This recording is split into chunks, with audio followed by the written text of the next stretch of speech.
안녕하세요. 오늘은 하버드 첫 강의, 시간관리 수업이라는 책에 대해서 해보려고 하는데요. 여러분들은 시간을 무엇이라고 생각하세요? 그리고 혹시 꿈이 있고 뭔가 성취하고 싶은 목표가 있다면 그것을 어떻게 하면 될까요? 자, 제가 오늘 이런 이야기를 드린 거는 벌써 올해도 전반기가 갔잖아요. 그리고 이제 후반기가 오고 있고, 사실 후반기도 아니죠. 거의 이제 가을, 겨울 한 3개월 정도 남았는데 이 시간을 어떻게 보내는가도 참 중요한 것 같아서 이 책을 여러분들께 소개해 보려고 합니다. 절반 정도를 먼저 말씀드릴게요. 근데 되게 유명한 분들이 시간에 대해서 많이 이야기를 하셨더라고요. 시간을 단축시키는 것은 활동이고 시간을 견디지 못하게 하는 것은 아니랍니다. 라고 게테가 이야기했다고 하고요. 베이컨이라는 분은 시간을 선택하는 것은 시간을 절약하는 것이다. 라고 했고요. 그리고 에센바우라는 분은 시간을 지배할 줄 아는 사람은 인생을 지배할 줄 아는 사람이다. 라고 이야기를 했습니다. 다시 얘기하자면 시간 관리가 인생에서 원하는 것을 이루는 가장 중심이다라고 이야기할 수 있을 것 같은데요. 하버드 대학에서 이제 신입생들과 MBA 수업에서 가장 먼저 가르치는 것이 시간 관리라고 해요. 하루 24시간은 누구나 공평하게 주어지는 신의 선물이라고도 하고, 그런데 누군가는 목적 없이 그냥 시간을 보내고 누군가는 목적 있게 시간을 쓴다는 거죠. 그러면서 그 시간으로 꿈을 이루는 시간을 만들어 가는데 이 경영학, 현대 경영학의 아버지 피터 드러커 역시 자기 경영 노트에서 일 잘하기 위한 5가지 방법 중에 제일 처음 제시한 것이 시간을 관리하는 것이었다고 해요. 그러니까 일을 잘하려면 그리고 자신의 인생을 좀 더 인생을 성취적으로 만들어내려면 그렇다면 결국은 시간을 관리해야 된다는 거죠. 왜냐? 시간은 빌릴 수도 없고 돈 주고 살 수도 없고 저장해 놨다가 꺼내 쓸 수도 없기 때문이다 라고 얘기하고 있는데요. 빌 게이츠나 페이스북의 그러니까 페이스북의 그 CEO죠. 마크 저커버그. 이분들 역시 시간 관리에 있어서 일가견이 있는 분들인 것 같아요. 뭐 두 분 다 옷이 굉장히 뭐랄까 옷이 단조롭잖아요. 근데 옷 입는 시간까지도 아껴서 자신의 그 시간을 목표를 두고 그 목표를 향해서 시간을 이끌었던 분들이 아닌가 싶은데요. 빌 게이츠 같은 경우는 분 단위로 계획을 세워서 시간 낭비를 줄이고 효율적으로 시간 관리를 한 것으로 유명하고요. 그 마크 저커버그 역시 옷 고르는 시간이 아까워서 매일 같은 옷을 입었다고 합니다. 네, 빌 게이츠도 역시 마찬가지인 것 같아요. 스티브 잡스도 그렇고요. 네. 그래서 그런 부분 참 재미있는 것 같고, 성공과 목표는 동일하다. 그래서 최단 기간 내에 원하는 목표를 최대한 실현하는 것이 시간 관리의 목적이다라고 얘기를 하고 있어요. 그리고 하버드 대학에서는 시는 시간을 아끼는 사람을 맨 앞에 둔다. 라고 하버드 도서관이나 강의실에 기록되어 있다고 하고 또 학생들의 머릿속에도 그 메시지가 새겨지겠죠. 시간을 관리하는 사람을 맨 앞에 둔다. 네. 그래서 참 시간이 중요한 것 같습니다. 근데 우리가 시간을 효율적으로 잘 쓰는 사람들이 있는가 하면 그렇지 못한 경우가 더 많잖아요. 그랬을 때 무엇이 시간을 빼앗나 봤더니 너무 업무가 많았을 때, 그러니까 필요하지 않은 일들, 불필요한 일들이 너무 많았을 때 그것을 거절하지 못해서 발생하는 경우가 많다고 하고요. 또 임무를 분담하지 못해서 발생하는 경우도 많다고 해요. 그리고 또 괜히 이렇게 짧고 간결하게 이야기하면 될 것을 혹은 짧고 간결하게 즉각적인 답변을 하면 될 것을 굉장히 좀 늘어지면서 길게 낭비하는 경우가 많다. 그래서 시간 관리의 생명은 미루지 말아라. 오늘 할 수 있는 일은 오늘 해라. 그리고 생각만 하고 행동으로 옮기지 말아라. 이런 이야기를 하고 있고요. 저한테 오늘 되게 인상적이었던 것 중에 하나는 원하는 어떤 목표가 있으면 그 미래의 시점에서 현재의 시점을 바라보고 그 중간중간마다 내가 지금 무엇을 해야 되는가? 지금 한 달 뒤에 무엇을 해야 되고 또 1년 뒤에 무엇을 해야 되고 뭐 5년 뒤 이렇게 있잖아. 3년이면 뭐 3년, 4년, 5년 이렇게 해야 되는 것들이 있는데 그 미래의 시간으로부터 조금씩 내 지금 현재까지 오는 거예요. 그래서 지금 이번 달에 해야 되는 건 무엇이고, 이번 주에 해야 되는 건 뭐고, 지금 당장 해야 되는 건 뭔가를 계산하는 것. 그게 저한테는 되게 인상적으로 다가왔어요. 그리고 이 목표가 중요한 이유는 하버드대 실험 중에서 목표가 인생에 미치는 영향에 대한 실험을 했는데요. 무려 27%의 사람들이 목표가 없었고 또 60%의 사람들은 목표가 불분명했고 10%만이 단기 목표를 세웠고 3%만이 장기 목표를 죄송합니다. 제가 잘못 이야기했네요. 맞아요, 맞아요. 그러니까 3%만이 장기 목표를 세웠다고 해요. 그리고 나서 그 목표가 어떻게 구체적으로 실현되었고 그 결과가 어떻게 나타나는지를 무려 25년간은 실험을 했다고 합니다. 대단하죠. 2년도 아니고 25년을 걸쳐서 사람들의 그 인생의 목표와 그에 따른 결과를 살펴본 거예요. 그랬을 때 어떤 결과가 나타나느냐? 자수성가하고 인생에 영향을 미치는, 그러니까 사회에 영향을 미치는 인물들이 된 사람들은 아까 말씀드렸던 단기 목표가 아닌 장기 목표를 세웠던 3%의 사람들. 물론 단기 목표를 세웠던 10%의 사람들도 중상층이라는 이름으로 사회에서 영향을 발휘하고 있었고요.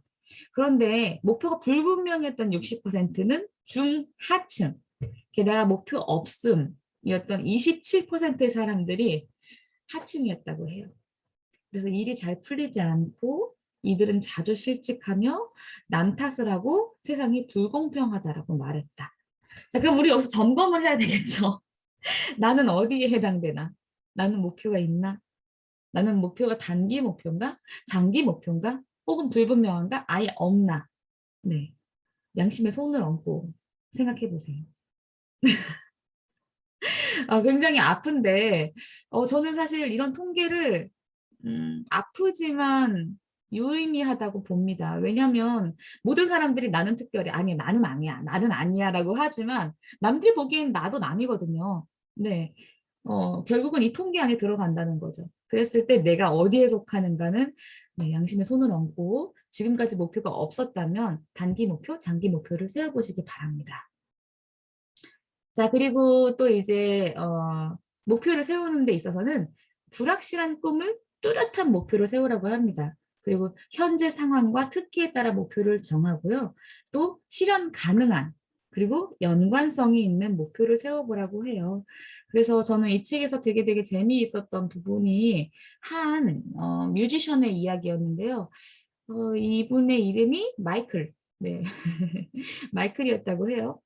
근데 이분이 이제 음악 프로듀서가 되는 꿈을 꾼 거예요. 1977년대에 프로듀서가 되는 꿈을 꾸었고 이 당시에 이분은 휴스턴 대학의 컴퓨터를 전공한 그리고 그 일로 인해서 우주선 실험실에서 일을 하는 한 청년이었대요. 근데 그 청년과 어떤 소녀가 함께 이야기를 하면서 너 5년 뒤에 꿈이 뭐야? 라고 이제 서로 대화를 나누게 된 거예요. 그래서 나 5년 뒤에는 프로듀서가 되고 싶어. 그래서 내가 이렇게 좀 세계적인 뮤지션들과 함께 활동을 하고 싶어. 라고 이야기를 하는 거죠. 그러니까 그럼 너 거기에 대해서 구체적으로 지금 어떻게 실천하고 있어? 라고 물었을 때 애매모호했던 거죠, 답변이. 그리고 너 정말로 그렇게 5년 뒤에 살 수 있을 것 같아? 라고 다시 물어보니까 굉장히 뜸을 들이고 살 수 있을 거야. 라고 대답을 한 거죠. 그러니까 이제 그 여자분이 자, 생각해보자. 네가 5년 뒤에 프로듀서로서 활동을 하겠다는 거지. 그러면은 5년 뒤에 음반은 발매되어 있어야겠지. 그럼 4년째는 음반 계약을 해야 되겠지. 음반사와 음반 계약을 해야 되겠지. 3년째는 음반을 완성해야 될 거야. 2년째는 너의 음반을 녹음해야 되겠지. 1년째는 녹음과 연습을 다 끝내놔야 돼. 그럼 지금 6개월 미만에는 곡을 수정을 하고 선정을 해야 될 거야. 그리고 지금 1개월째에는 현재 작업을 완성을 해야 되지 않겠어? 그러니까 이번 주까지 끝낼 일은 너가 수정할 곡과 작업할 곡의 리스트를 작성하는 거야. 라고 얘기를 아주 현명하게 해줬다는 거죠. 근데 맞지 않나요? 인생에서 어떤 이렇게 계단 없이 갑자기 뭔가 인생이 드라마틱하게 바뀌는 일은 사실 없잖아요. 드라마틱하게 남들이 보기엔 바뀌어 보일 수 있겠죠. 근데 남들이 모르는 계단이 그 사람 인생에선 계속 지나가고 있었겠죠. 그래서 이렇게 단계를 만들어 주었고 또 그 다음에 다시 이야기합니다. 너 5년째는 세계적인 뮤지션들과 함께 작업한다고 했지? 그러면 4년째에는 개인적인 작업실이 있어야겠네? 3년째에는 누군가랑 작업을 하고 있어야 될 테고 2년째에는 뉴욕이나 로스앤젤레스로 이사를 해야지 네가 그 뮤지션들을 만날 수 있지 않겠어? 그리고 마지막으로 뭐 1년째에는 지금 네 작업을 다 완성해야지 라고 또 이제 구체적으로 말을 해준 거죠. 그래서 결국은 이 청년이 어떻게 되었냐? 네, 최고의 인기 가수가 되었고 음반도 호평을 받았고 하던 일을 그만두었고 그리고 그 뮤지션들과 곡 작업을 해서 정말로 자신의 꿈을 이루었다. 그러니까 목표를 이루고 싶다면 수치화된 목표를 갖고 하나씩 달성을 해가면서 목표를 세분화해서 만들어라. 그리고 모든 목표에 있어서도 매달 4개의 목표, 일주일에 있어서는 매주 5개에서 7개의 목표를 나눌 수 있다라고 이야기하고 있습니다. 되게 머리가 띵 맞는 것 같았어요. 이 부분을 보면서. 꿈만 꾸고 있는데 그 꿈이 실현되지 않아서 혹은 자신의 인생이 뭔가 만족스럽지 않다면 이 목표가 불분명하기 때문이다라는 걸 꼭 기억하시면 좋을 것 같아요. 그리고 파레토의 법칙에 대해서도 이야기를 하고 있는데요. 80대 20 법칙입니다. 그러니까 경제학자 빌 프레도 파레트라는 분이 20%의 소수가 80%보다 더 큰 가치를 가진다. 그래서 뭐 자금을 가지고 있는 부분에서도 그렇고 인생에서 영향을 미치는 것도 그렇다. 뭐 이런 이야기를 많이 들어보셨을 겁니다. 그런데 우리의 하루의 시간에 있어서도 마찬가지라는 거예요. 시간이 100%의 시간이 있다면 그중에서 단 20%의 시간으로 80% 시간 이상의 성과를 낼 수 있다. 이 얘기를 하는 건데요. 자기관리 능력이 철저한 사람들이 특히 성공하는 이유가 어디 있냐면 자신을 잘 알고 자신의 최상의 컨디션을 보이는 시간에 가장 중요한 꿈을 이룰 수 있는 가장 중요한 업무를 처리하기 때문에 그렇대요.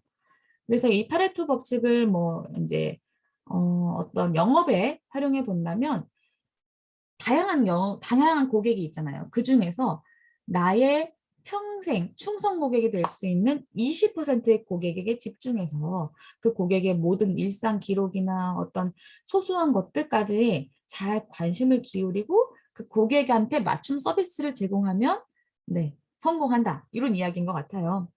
그래서 우리의 시간 관리에 있어서도 마찬가지라는 거죠. 하루 중에서 가치 있는 시간에 의미 있는 일을 하는 것.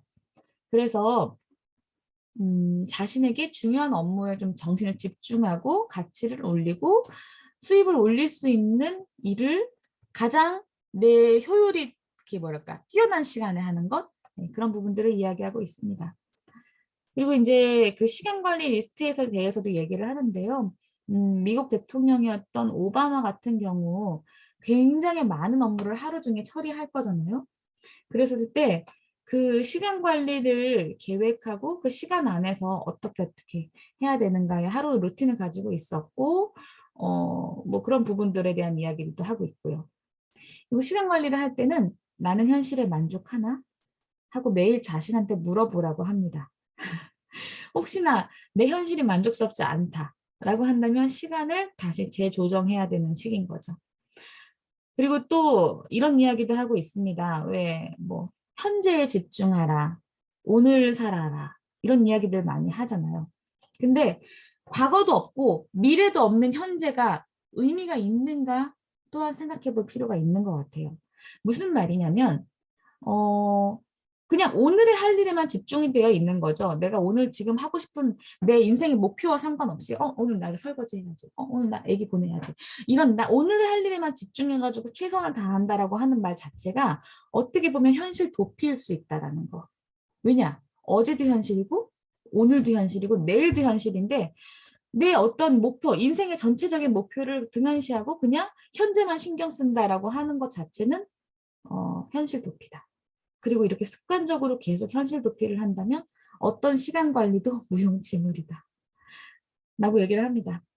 그래서 이 책에서 제가 가장 인상적이었던 말은 목표는 곧 성공이다. 성공은 곧 목표다. 그래서 목표가 중요하다.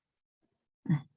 이 목표를 다시 세우고 이 목표를 조금 더 구체적으로 세우는 것이 자신이 원하는 인생을 사는, 자신이 원하는 시간을 살고 관리하는 진짜 구체적인 방법이 아닌가라고 생각을 해보았습니다. 오늘 절반 정도 이야기 드렸고요. 나머지 절반은 다음번에 다시 나눠드리겠습니다.